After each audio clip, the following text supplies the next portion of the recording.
ചികിത്സാ പിഴവിനെ തുടർന്ന് പയ്യന്നൂരിൽ 1.5 വയസ്സുകാരൻ മരണപ്പെട്ട കേസിൽ മുൻകൂർ ജാമ്യം തേടി പയ്യന്നൂർ ബേബി മെമ്മോറിയൽ ആശുപത്രി ഡോക്ടർ അഞ്ജലി പൊതുവാൾ തലശ്ശേരി കോടതിയിലാണ് അഞ്ജലി മുൻകൂർ ജാമ്യാപേക്ഷ നൽകിയത്. മിഥുൻ പിള്ള ചേരുന്നുണ്ട്. മിഥുൻ, ഇത് വളരെ സങ്കീർണമായൊരു കേസാണ്. കാരണം 1.5 വയസ്സുകാരന് ജീവൻ നഷ്ടപ്പെട്ട ഒരു സംഭവമാണ്. പോസ്റ്റ്മോർട്ടം റിപ്പോർട്ടിൽ ഉൾപ്പെടെ ഞെട്ടിപ്പിക്കുന്നതായ പല കാര്യങ്ങൾ കണ്ടിരുന്നു.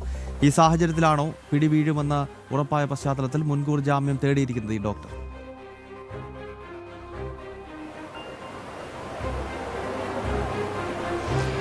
ഗൗതമി, പയ്യന്നൂരിലെ 1.5 വയസ്സുകാരൻ്റെ മരണം വലിയ വിവാദമായതിനു പിന്നാലെ പോലീസ് കേസെടുത്ത് അന്വേഷണം നടത്തുകയാണ്. ഇതിനിടയിൽ കഴിഞ്ഞ ദിവസം ഈ അനസ്തേഷ്യോളജിസ്റ്റായ അഞ്ജലി പൊതുവാളിനെ പോലീസ് ചോദ്യം ചെയ്ത് വിട്ടയച്ചിരുന്നു.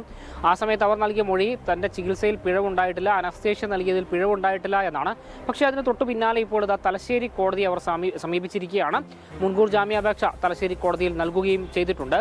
നേരത്തെ തന്നെ കേസിലെ ശിശുരോഗ വിദഗ്ധയെയും അതുപോലെ തന്നെ പ്ലാസ്റ്റിക് സർജനെയും പോലീസ് ചോദ്യം ചെയ്തിരുന്നു.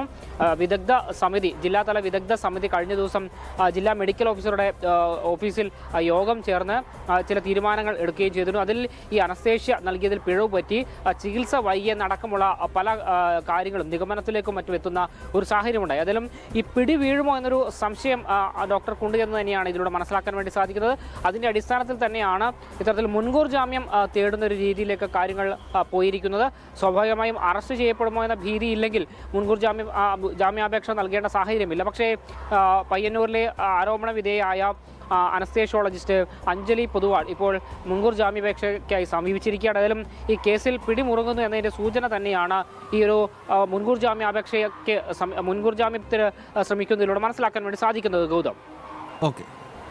മിഥുൻ പിള്ളയാണ് വിശദാംശങ്ങളുമായി കണ്ണൂരിൽ നിന്നും ചേർന്നത്.